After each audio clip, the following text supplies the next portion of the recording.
Hello everyone, my name is Liam Murphy and the title of the paper I'm presenting is a performance analysis of a state-of-the-art CNN versus a capsule network for cell image classification. This paper came out of a master's thesis that I completed earlier this year at Cork Institute of Technology, which was supervised by Dr. Rory O'Reilly. So by way of an agenda for this presentation, what I'll do is just give some background to the motivation and the objectives of the research. Then I'll describe the methodology I employed, and finally I'll present my results and conclusions. So CNNs, they've been very successful at image classification tasks, but standard CNNs are considered to have two problems. The first is what's referred to as the Picasso effect, which is the difficulty to have in understanding or establishing part-whole relationships between features. And the second problem is viewpoint invariance, which is that they don't generalize to new viewpoints. And the latter problem is something that's typically been catered for by including as many viewpoints as possible within a training data set. Now, capsule networks have been proposed by Geoffrey Hinton as a means of addressing both of these problems. And it does that by means of two features.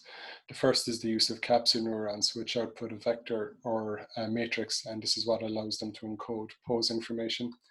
And that in turn will facilitate them with adapting to or generalizing to viewpoints with regard to features. And the second mechanism they employ is an algorithm called routing by agreement. And that's what allows capsule networks to build part-whole relationships. So in capsule networks have been performed exceptionally well on data sets like MNIST and NORB. But in terms of my research, what I wanted to do is see what significance the capabilities of a capsule network have when working with a data set where there's less distinct class separation. And the data set I had in mind was malaria infected and uninfected cells. Now, there has been some research done with capsule networks versus CNNs on other medical image data sets, such as brain tumor, breast cancer, and lung cancer classification problems, all with very small data sets. And these, all that research has kind of shown that capsule networks can do better than CNNs, at least in those contexts. So in terms of the objectives for my research, what I wanted to do is basically first establish if I could get a capsule network to perform accurately compared to a CNN, specifically designed for malaria cell image classification, and then look at how accurate or how the accuracy of each model is affected by the volume of available training data. And given kind of the prior research, I guess the prior belief is that as the volume of training data is lowered, then the capsule network might prove to be more accurate than a CNN. And the other aspect I wanted to look at was to see how robust each model is to classifying test images that have been subjected to some kind of transformation, such as just simple rotation or shear transformations. And by doing that, what I hope to get was some insight into understanding if the capsule network had, if any of the advantages that could be attributed to a capsule network could be observed with this data set. And that would in turn obviously have implications for the suitability of capsule networks versus CNNs in the classification of cell images of other diseases. So in terms of the methodology, the first step was basically take the data set and standardize the image sizes and as well as normalize the pixel values. So all the images in the data set were standardized on dimensions of 44 by 44. The second step then was to implement a reference CNN model. In this case, the model of Liang et al., which is one they used specifically designed to achieve high accuracy on the malaria cell image data set.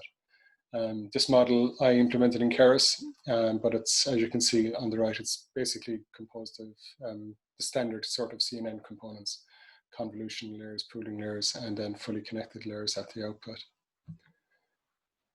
The third step was to implement a capsule network. The model chosen was the version that Sarah Saber, Jeffrey Hinton implemented for MNIST digit classification.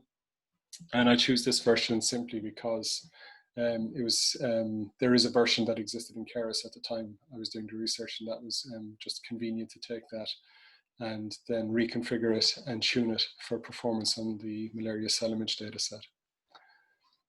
And having completed step 3, what I then did was see if I could make any adjustments to the model to get a little bit more accuracy.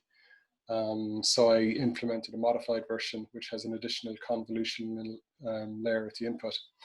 And I found that this model gave a little bit more accuracy, as we will see in the results later. So final step then was to test the various models. So in terms of the test procedure, what I first did was take all the models and do tenfold cross-validation using different volumes of training data. And the second step then was to look at how the accuracy of the models was impacted by using even lower volumes of training data, down to as low as 2%. Third step then was to look at how the accuracy of the models was impacted by test data that had been subjected to transformation, specifically flip, rotation, shear, and light intensity changes. And I also looked at then at just the overall model training and inference time, looking at the difference in the model types with regard to that. So in terms of the results, let me just take my video out of the way. What this table shows is basically the tenfold cross-validation testing. So I basically took the models, trained them with 100% of the available training data down to 10%. And you can see the volume of images that we use for training, validation, and testing here. But the lower graph here shows the accuracy of the 3 models on this test. And you can see the CNN actually does quite well across all tests. There's only a modest decrease in accuracy by the time it was trained on 10% of the training data, whereas the capsule network fares significantly worse. You can see that by the time it was trained on the 10% volume of the training data, the gap in accuracy between the CNN and capsule network is actually quite significant. The modified network does slightly better. Again, it does very well on the full training data. But again, as it trends lower, there's a gap appearing between the accuracy and the modified version and the CNN. And that is also borne out in the tests where I went to even lower volumes of training data, specifically training with under 10% of the test training images from 8 down to 2. You can see that even on the 2% test, the CNN accuracy is in excess of 87%, whereas the capsule network and modified version are now showing pretty poor performance. And that's also reflected in the training curves. And perhaps what's most significant is you can see that the capsule networks actually rapidly train to the training set and rapidly fit to it, but they're not learning features then that generalize well with regard to test data. And you can see that there is quite a significant overfit between the training and the validation curve. And likewise, the modified network, that does seem to mitigate it a bit, but there's still a bit of a significant gap, certainly when you compare it to the CNN, which again, it does have a little bit, it does show some overfit, but it's by no means as significant as either capsule network model. In terms of the data transformation tests, the 4 tests were flips, rotation, intensity, and shear adjustments, or permutations of the test data.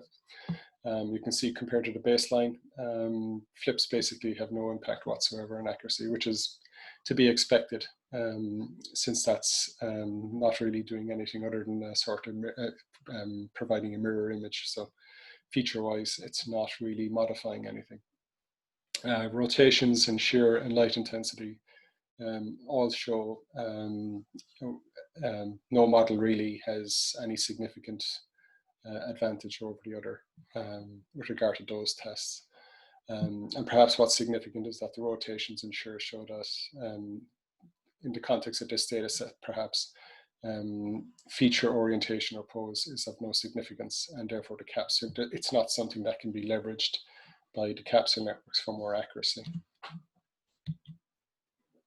In terms of the training and inference time, you can see that basically capsule networks take about 3 times longer than the CNN to train and have a factor of 4 penalty in terms of inference time, which is quite significant.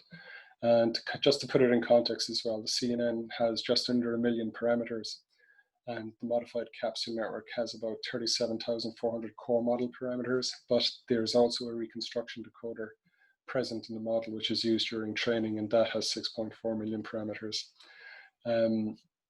Now you can reduce the size of the decoder, and in a simple test that I did where I reduced it so that the total model parameters were just under 1 million, the modified capsule network still took twice as long as the CNN to actually train. So in terms of conclusions and future work, basically, yes, the capsule network models can certainly get accurate results on the malaria cell image dataset, but they were less accurate than the CNN implementation of Liang and et al. And the difference in model accuracy becomes more pronounced as the training data is limited. And the reason we see such overfit on the learning curves for the capsule networks is that there just isn't enough regularization in the model to prevent it. So research into addressing the regularization problem is certainly desirable, particularly methods that are not based on the reconstruction decoder, as decided that the size of the decoder is something of a disadvantage. In terms of the data transformation tests, we saw that there's no model really has any advantage with regard to that. And we would expect that a similar result would hold if we actually replaced the vector capsule network with something like the matrix capsule version. And the reason for that really is that the nature of the data set doesn't really facilitate any advantage for a capsule network. You can see that from the diagram here. Basically, the distinction between infected and non-infected cells is the presence of pink or reddish spots or blemishes in the cell images. So a model only needs to be sensitive to their presence or absence, and doesn't really need to be sensitive to information such as the pose of a cell or the arrangement of these blemishes within a cell. So where capsule networks may offer an advantage is where data sets where data sets have, or where there's a requirement, I should say, in a data set where viewpoint or aspect is more significant or varied, and or where there's maybe more complex part-whole relationships between features. But also the training time in capsule networks is still a significant barrier, maybe to more widespread use. So research into more computationally efficient algorithms is also desirable. So that's it for my presentation. So I'll now hand off to Q&A. Thank you.